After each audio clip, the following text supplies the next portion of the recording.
Nir, what does being a great session player mean to you?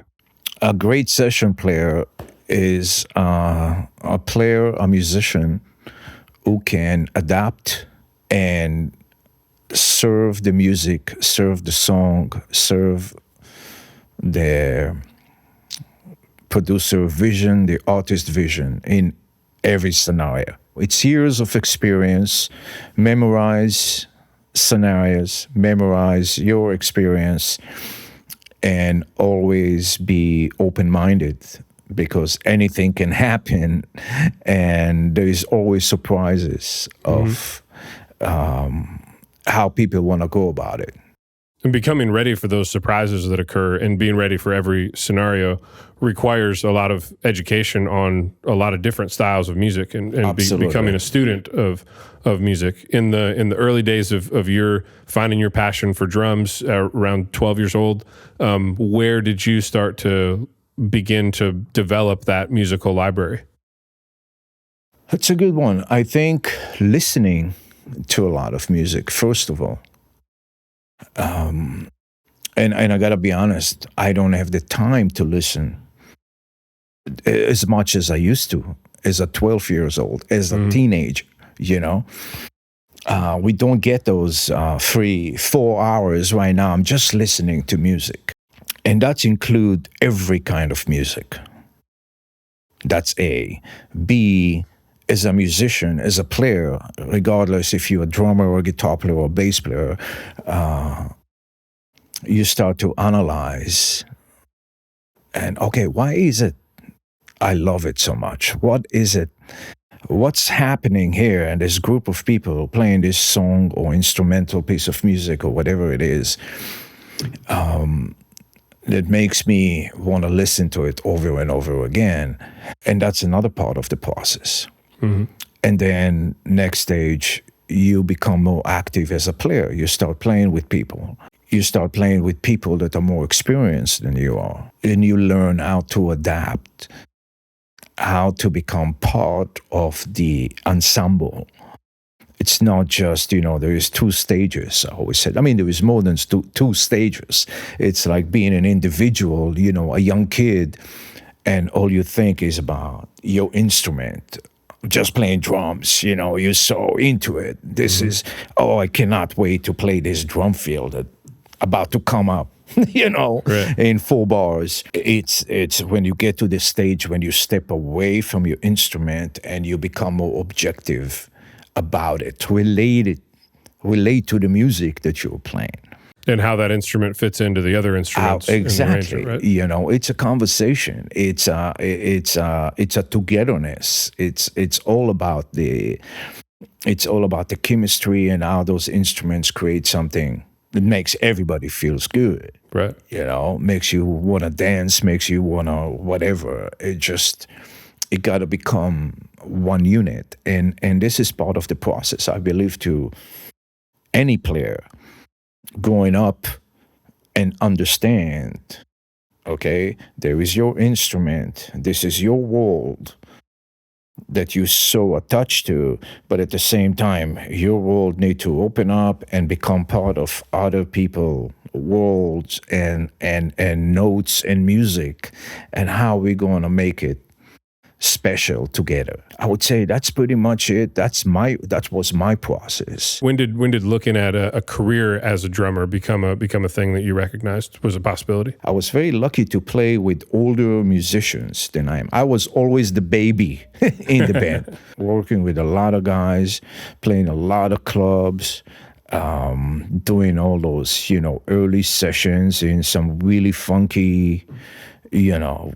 tiny 4-track studios. When you were working in some of those early studios that may have been a little limited in equipment or space and that sort of thing, were there any things that you learned about how to either get a better recording or what was important in recording when you have those limitations around you? Perfect example, a dear friend of mine back in my country who had this tiniest studio. I mean, it was even 10 by 10 or something like that. You could barely fit a drum kit in there. Now, we are, as teenagers, we want to get this big sound. We're listening to those records. And I remember one time we were recording, and I realized, wait a second, it sounds so tiny, and I couldn't figure this out at the beginning. Why? I mean, I'm playing with a lot of power, and then I realized, okay, I played a bit softer and softer and softer. And I've learned for the first time that I need to adjust myself to the room I'm playing in.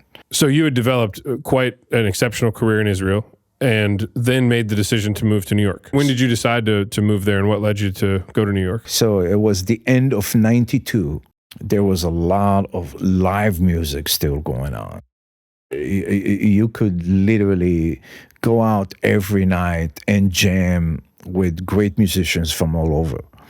Over the time, start playing with this guys and this guy, and just create a name for yourself. Mm-hmm. And then start getting calls for recording sessions. Where did those calls start to come from? Pretty much at the beginning, I used to do a gig on 14th Street in Manhattan.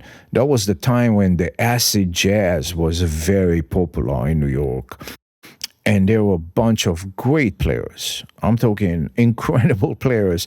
And we used to jam along with the DJ. Oh, wow. So there will be a DJ, and we play on top of the DJ.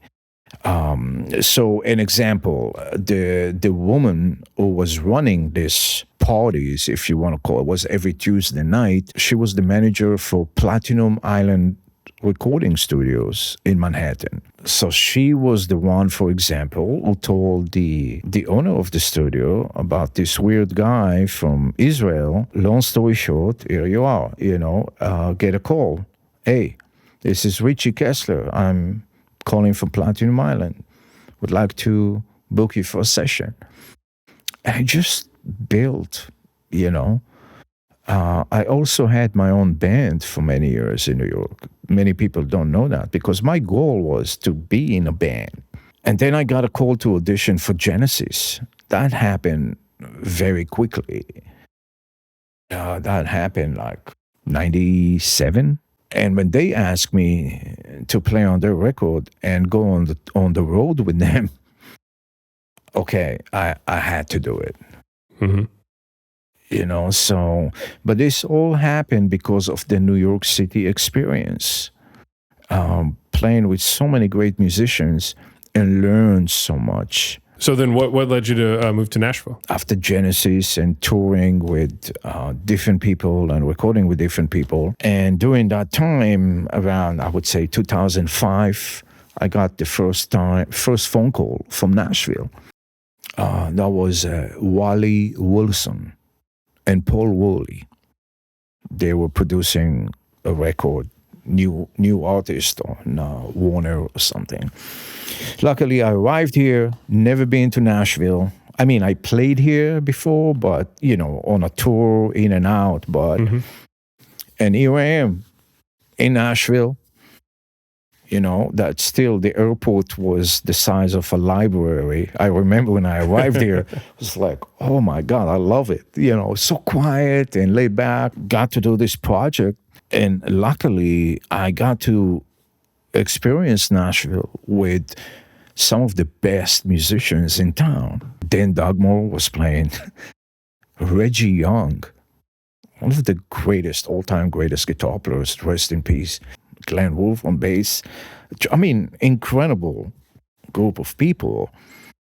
And I got to say, that was pretty incredible experience. This is the first time I got to see the number system. What were some of the things that you noticed that were different about the production process or creative process between New York and Nashville? It took some time to get used to. We have 3-hour session, and we gotta record. We must cut 3 songs. It doesn't give you much headroom to be creative. How do you prepare yourself to be able to execute when you're limited on time, but you still have to be creative and be that professional? That's a great question. You need to read the room. For example, for you, changing the groove, changing the subdivisions. Because that can change the whole freaking thing. An extra bass drum here or less bass drum there can change the vibe, the feel.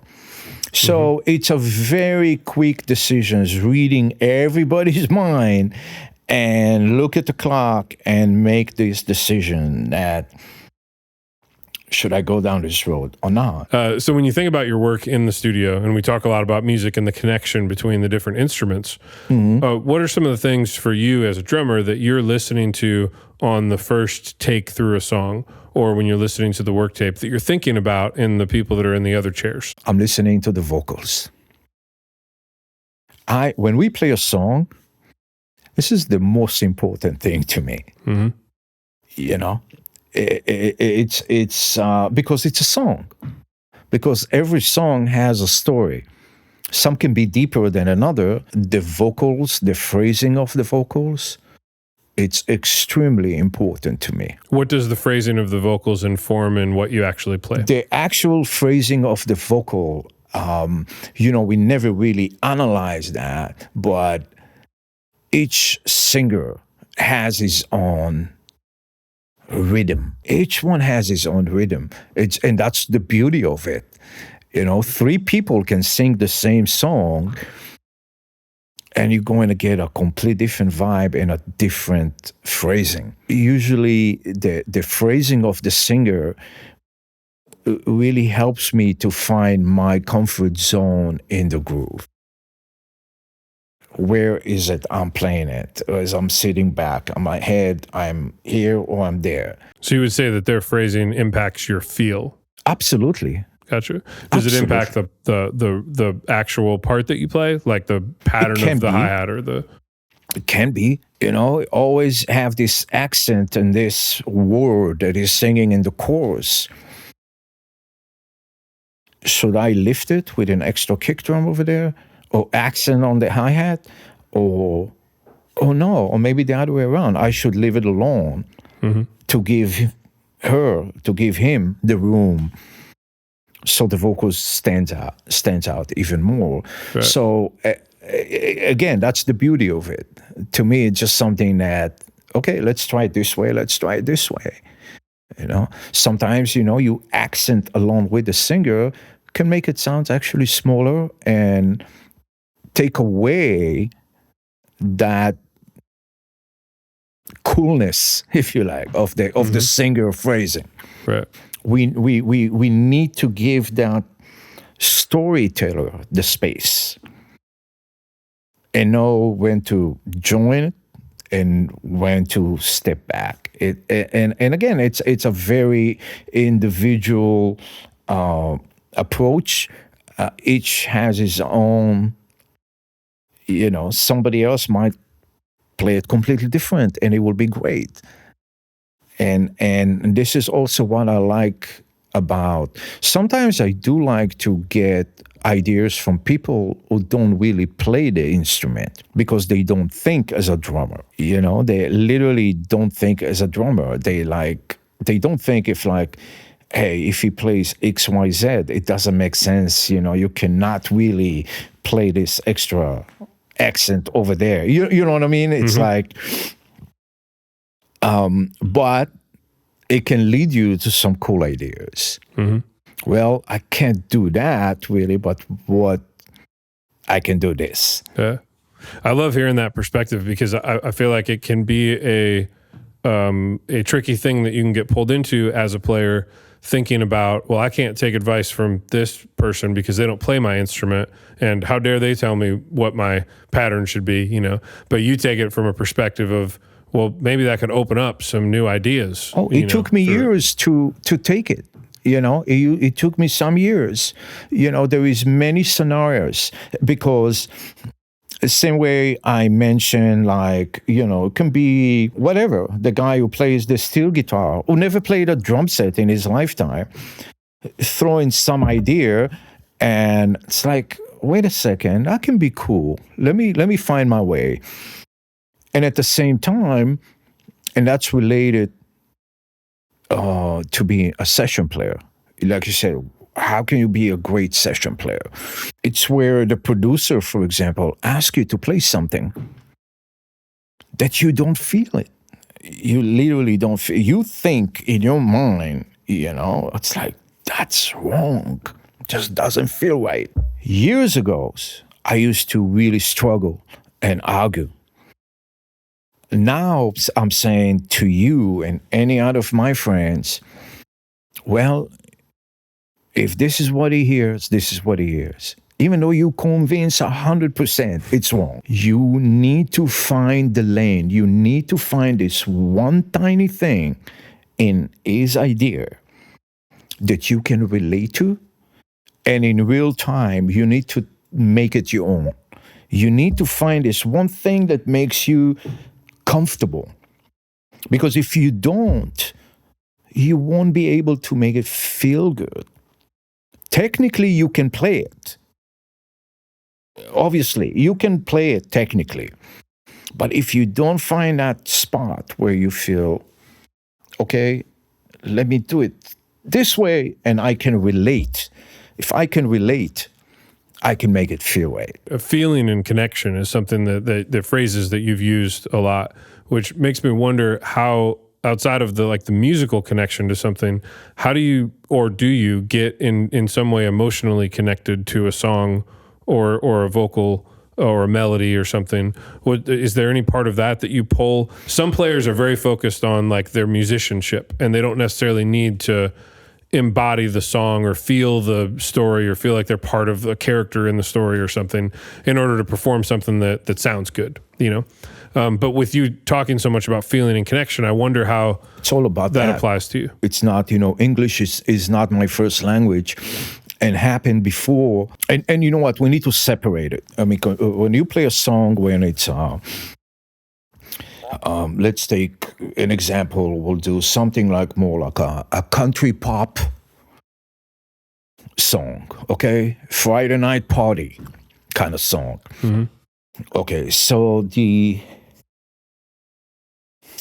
main thing, it's the party, it's the groove, it's the dancing mode, which is cool, which is very easy to understand and get it. Now, when we're talking about the singer-songwriter, somebody come up with something a bit more sophisticated. Lyrically, what is the person singing about? I really want to know. What is the song is all about? It does affect me. It really does affect me. I think it's so important that you understand what is it you're playing. It doesn't make sense to, I think this song is a pretty happy song, and then, wait a second, it's actually very melancholy. It's actually very dark. I have a great memory. Many years ago, I can't remember who did the article. It was a great article that I read. Was Modern Drummer magazine at the time, and I think the overall interview was they interviewed different producers who worked with all those legendary drummers. We're talking Jeff Porcaro, Steve Gadd,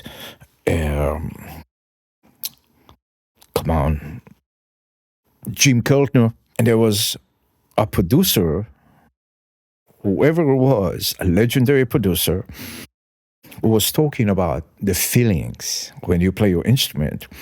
And he mentioned that they were doing a session and Jim Keltner was playing drums. He said, we had a good session. It was a pretty sad song.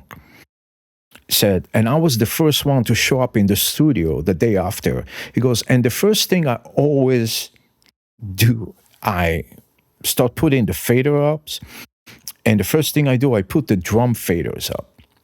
And he goes, I put those drums up, and they were so sad. And I thought to myself, that was incredible. They were playing a sad song, and he actually delivered that just with his drumming. That to me, what an achievement. I put the faders up and the drums were so sad. Right. But that, again, that's me. That's the way that's the way I live life. So in those cases where you may not have a clear understanding of what the song means, is that something that you ask the producer or artist, or that you bring up? I have, I have. If I was, if I was not sure what is it about, and by the way, I witnessed. I was on sessions where the artist will be kind enough to share. By the way, I wrote this song when I was in so-and-so place, and I went through so-and-so things, and it's like, and I thought it's great, to let the band that about to play your music, what is the song about? Some are very obvious, obviously, which is okay too. You don't need explanation what the song is all about, but I think it's a very cool thing, because I think it does affect the way we're going to play the song, because when somebody is telling you a story, you see a picture in front of you. You see the story. You see colors. You hear sounds. And it's going to affect you. It's like if you had an idea, this is the guitar I'm going to use, or the pedal the effect I'm going to use. Hearing this story, hearing the artist talking about the song might give you a completely different idea. Oh, wait a second.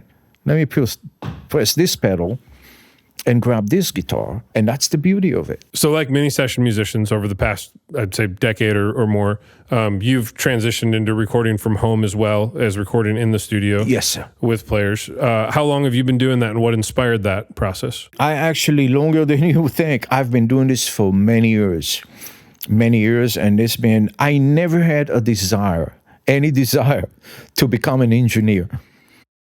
Swear to God.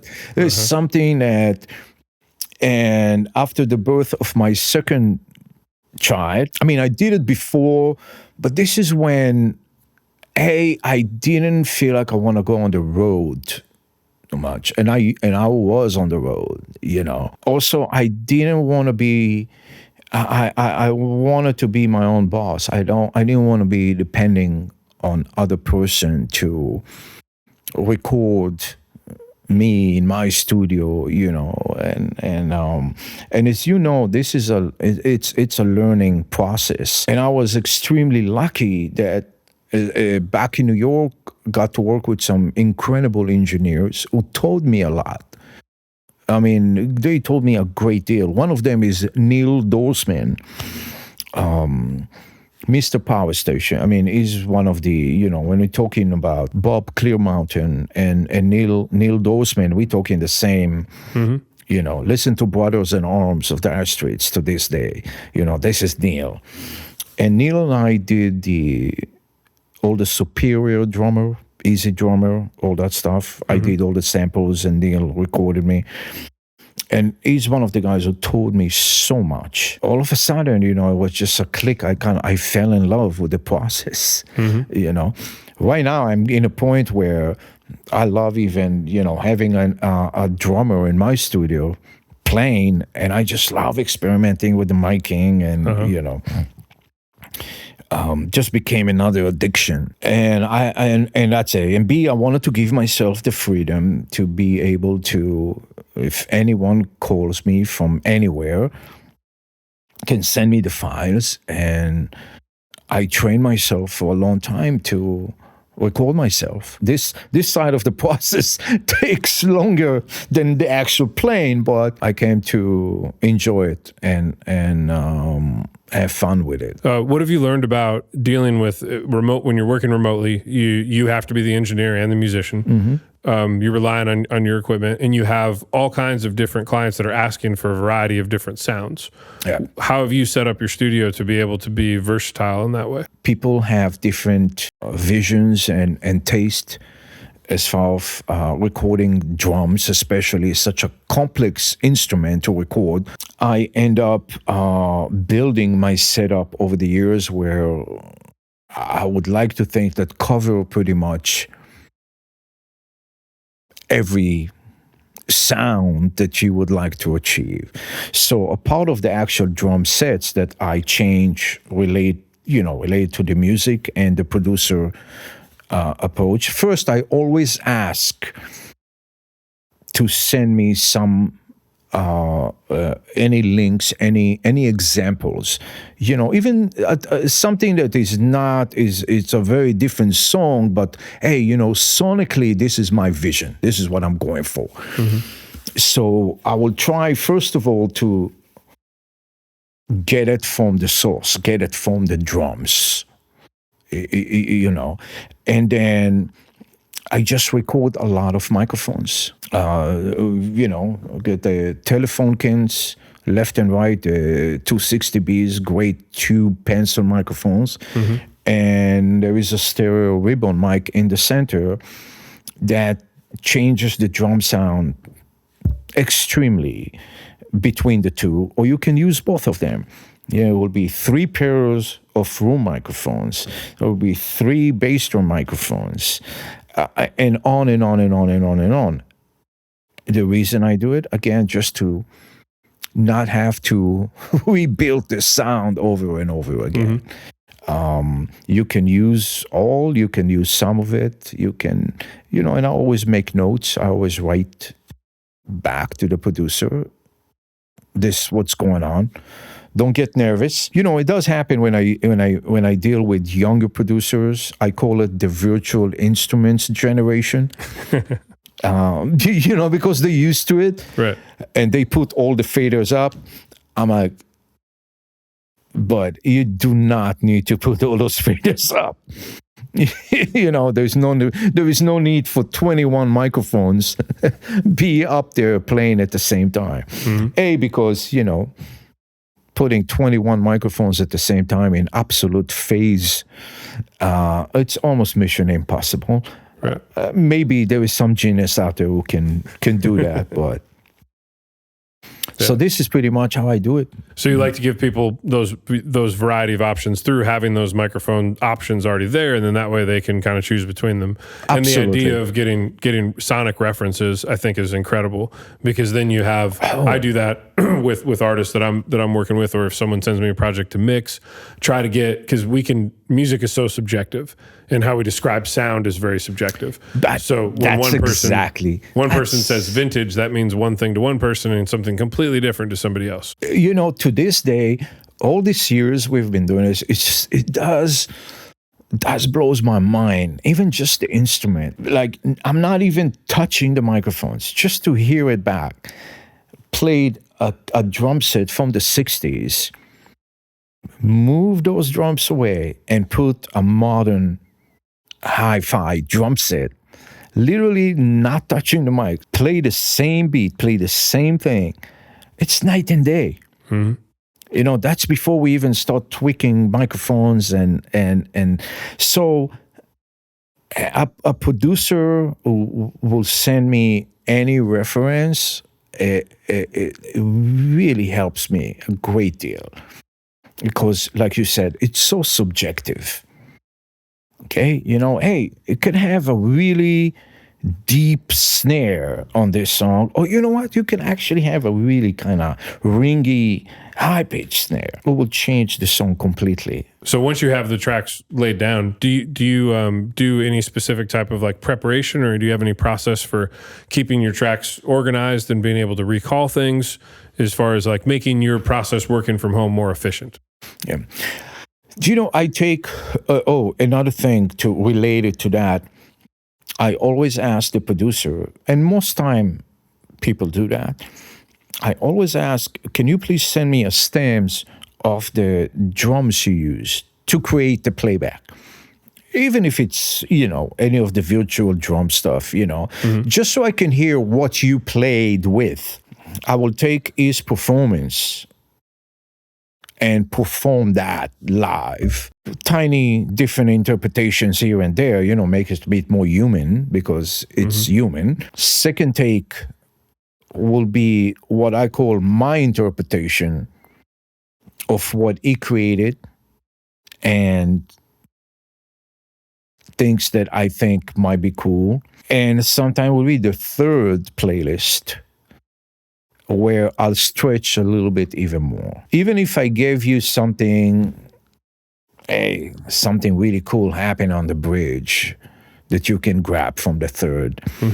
So doing this for so long, I create those playlists in a way where I'm also trying to imagine, okay, what if he wants to grab this and that and put those together?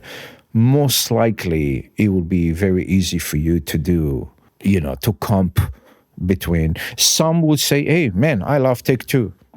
I'm going to use that. I can never send one take because I find I'm being creative now. Okay, I'm like, oh, that's great, but it could be this way. But there is, you got to make a decision. You need to know when to put it to bed because it's endless. Especially if the producer is not there, you'll be okay with all that. That's going to be good. And if there is a recall over there somewhere sometime, that's the one thing with drums, because if you need to change the setup for I would like to get some response, I can put together like MP3s or something, a quick rough. If there is a recall in the next hour to 2 hours, we can still do that. But that's pretty much it. Yeah, because that's a challenging thing if you need to make a revision to go back and do that after you've moved on to the next 3 songs you're working on that day. So you talk with your clients about that ahead of time, I guess, or they already know that through working with you, that if they were going to want to change on something after you've given them those options, they're going to need to get back to you pretty quickly. So communication, important thing to make sure communication, it's extremely important. Right. Which it's very frustrating because sometimes people don't even... Not even people don't pick up the phone. They don't even answer text. You know what I mean? It's like, what else do we need? It's like, but, I go with the flow. So, yeah. Well, you could just get a little, carrier pigeon and just drop a little. Yeah, exactly. Oh, here and there we can do the, the audio mover, if you want to. And again, if I work with a particular producer that a producer is very particular of what he wants, I would suggest, hey, let's do audio mover, so they can listen while you're recording. Yeah, be with me, because that would be much more productive, I think, for both of us. Right. And so you make that suggestion when you're working with a producer that is very particular with it. Yeah, if I sense it, if it's very, very particular, I'd rather you be there with me. If you can't be there physically, at least we could do audio mover and stuff like that. So I'm not spending 4 hours on something that is completely, different for what you want. So in addition to other ways that you can, make a living as a musician outside of just playing on sessions, you do remote recording, but something else that you've gotten into, which you briefly mentioned, was doing samples for Easy Drummer, but you've also created a drum pack with That Sound. Forgot. Yeah. And so was that something that was just sort of brought to you and you were like, yeah, sure, let's do it? Or are those types of opportunities and ideas things that you foster for yourself? It's just something that happened over the years when we did it started with ToonTrack, with Superior Drummer. And man, I can't even remember how long ago. But this was something that I knew nothing about it. I mean, I knew there is samples, we all knew, but if you remember when Easy Drummer came out and Superior Drummer was a revolutionary. I mean, I remember people's faces when we did the first presentation at NAMM show. Right. And I was playing electronic kit with those sound. People were freaking out. But before that, I didn't even realize how detailed it can be. And the reason I got into it because of Neil Dorsman, which I mentioned earlier. He was the one who called me. He said, listen, they approached me. They want me to do it. And I said, if I'll do it, I want to do it with you. And I'm like, what are we talking about? Because I had no idea. He goes, man, I don't know, but I have a feeling we're going to sell our soul to the devil. That's how he said that. We did all the New York City studios. We did Hit Factory, Avatar, Allaire. We actually did Hit Factory. That was the last weekend before they closed down the studio. Wow. We left the studio on Monday like 5 or 6 a.m. 10 a.m. they start breaking down the studio, which was extremely sad. So this is how I got into it. I kind of made a name for myself because people associate me with the Superior Drummer, which was a brutal brutal process, sampled, all those sounds. I even got to a point over the years where people used to send me tracks, even though I had my studio in New York. People send me tracks to play electronic drum set using Superior Drummer. It was really a weird kind of thing, because even all the MIDI library I created for them was playing. Basically, I played with songs. And I play, the Roland kit, just triggering the Superior Drummer. And that's it. So it just kind of became a thing, and I got associated with that world. And then That Sound. I mean, between That Sound and Superior, I remember companies that honestly I never heard of. I did one thing for Waves that honestly never came out. And not because of the sounds, just because they changed their priorities over time to concentrate on different instruments and different plugins and all that kind of stuff. It might happen, who knows. Then we did That Sound, me and my friend Jeff Giuliano. And actually, we did another one, me and Jeff, we did with Slate. And that's an interesting one. And we've been waiting for a few years for this thing to come out. The concept is, if you're familiar with the Slate microphone, the virtual microphones, so it's the same concept. So you got the multi-track microphones, all of the Slate microphones, but you, as the users, you get to choose what is the microphones you're going to use. So instead of exactly like with the vocal mic, you can decide whatever mic you want on each individual drum or room or overheads and stuff like that. So this is something, this is making a living. I will lie to you if I say it's musical. No, it's not. I mean, I enjoy the technical side of it. I like to learn more curves, it's a little bit more about recording the instrument, but there's also things there. I guess my point is that there's things like that are outside of the day-to-day work that we do, which we love, which can facilitate in the freedom to be able to continue to be selective with the projects that you work on. And, that sort of thing. And to be quite honest, I mean, I wouldn't say, I won't be fair to say, it's very little how selective you can be. We're still making a living. I'm still, about to send my daughter to college soon. So being selective, it sounds a bit too extreme. Were there any technical skills that you learned in the process of creating those samples that started to apply to your own home recording or to playing on sessions? As far as capturing a sound, or I imagine that there's so much detail that's going into just the fine tuning of each sample and hit. Is there anything that you took away from it that was a real eye-opening experience? I would say none of us drummers, unless there is somebody out there that I'm not aware of, that was the very first time when we did Superior Drummer. Those guys were so detailed that they were trying to imagine we need to imagine every scenario as far as even just the dynamic. So when you go through those samples process and you start from pianissimo, like literally touching the snare drum, the corner, and try to go all the way up to 127, because this is the limitations we have. Right. In MIDI, you're going from 0 to 127 in velocity. In velocity. So you have to have that many. You have to have that many, sound. But then it's not only that many, it's just to remember also that it doesn't matter. Every drummer, anyone who will play behind a snare drum or any drum, when you hit it with your right hand and your left hand, they sound slightly different. You hit the drum in a different spot. Therefore, the overtone will be slightly different. And then you're getting into this. We almost lost our mind. I mean, analyze all that stuff. Mm-hmm.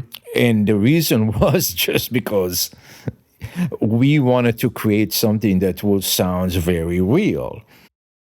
You know, so if you're playing a crescendo from 0 even all the way to 127, each hit, even though if I hit it, let's say in velocity 5, I hit exact 5 with my right hand and my left hand, still gonna sound slightly different. I had to get into a meditation mode over there, you know, not to lose my mind. Mm-hmm. But I did learn a lot.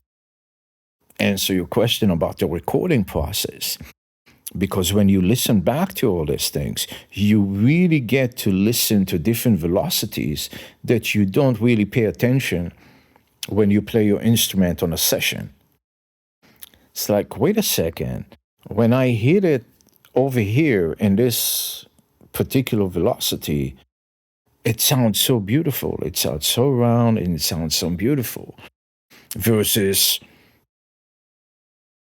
you know, beat the heck out of the drum and you think it's going to sound so much bigger, which is not really. So, yeah, that was, we've learned a lot. Yeah. We definitely learned a lot, you know, include every instrument waiting, you know, in the drum set. Not to mention when we're dealing with phase issues, that's forever. I was dreaming about phase. So I got to a point like you dream about it. Well, man, Nir, between your career in Israel, in New York, in Nashville, you've basically like lived one life and you've had like 3 incredible careers that are all tied together into one incredible experience.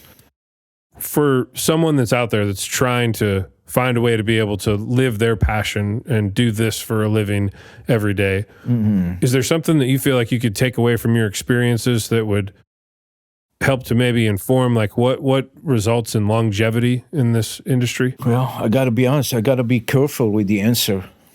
And the reason I'm saying that, because everything you mentioned, each of these chapters were different places and different time. So if you mention New York, for example, that's a complete different New York City that I lived in. And that's a complete different music industry that I was in at that time. And you and I both live in Nashville.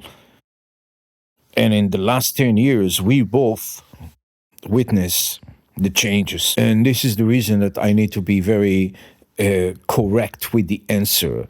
I would say, and that sounds maybe a cliche, believe in yourself. That's it. You really, I know we always say that you got to believe in yourself. That's a, do not compare yourself to anyone else. Find your identity.